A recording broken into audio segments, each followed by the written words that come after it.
Should I stop? Okay. I've been going for a horrible trial recently, and it keeps turning me to the miracles. I keep reading them again and again, and after a while, they start to sound the same. So here's how it goes. You have this guy, and he's blind or lame or hungry or dead, and Jesus swoops in and saves the day.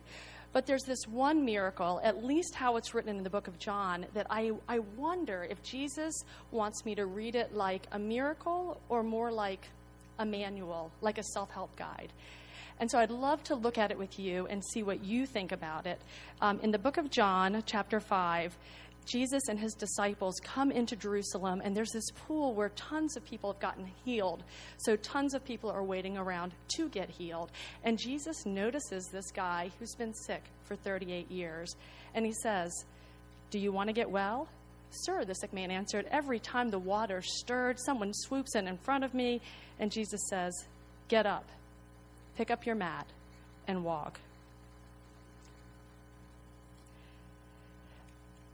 Did y'all notice this guy has been sick for 38 years? And I have stuff I've been struggling with for 38 years. And I have to be honest, it kind of ticks me off. Like, I can't think of another place in Scripture that I just want to say to Jesus, "Really? Like, really, that's what you're going to ask him?" Because I know in the trial that I'm going through, that's not what I would want to hear. And I've had to wrestle with this. And I think what I've come up with is that there's a number of reasons why Jesus is asking this seemingly obnoxious question. I think, first of all, he's saying to him, "Are you ready to take responsibility?" Now, before you freak out on me, I'm not saying he's responsible for what happened to him. Because in my deal, I think in a court of law or court of public opinion, I'd be called the victim. But Jesus doesn't deal with this out here. He swoops in and he separates the joint from the marrow, the thoughts from the attitudes of our heart. So I think he's looking at this man, he's looking at me and saying, "Are you ready to take responsibility for how you feel about what happened? For how you think about what happened?" Because when I was a young person, I thought given a certain situation, any reasonable person would think a certain thing. But then I got older and wiser and got married.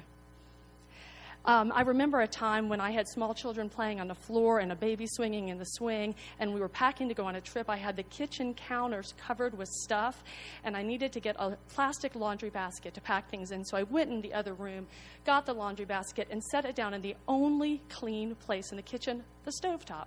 I went back to the other room, picked up some items that we needed, came back, kids still playing, baby still swinging. The laundry basket was gone. It had been transformed into a tower of flames reaching up to the cabinet above. So immediately I walked over, I picked up the phone, I started to dial 911. At that exact moment, my husband came in, seeing me, the kids, the baby, the flames. And he says, "Put down the phone." So two reasonable people can experience the exact same thing and think totally different things. Because we have a choice, we have responsibility. And I think when Jesus is looking at this paralyzed man and saying, "Do you want to get well?" he's asking, "Are you ready to take responsibility for what you think and what you feel?" So I'm wondering today, do you want to get well?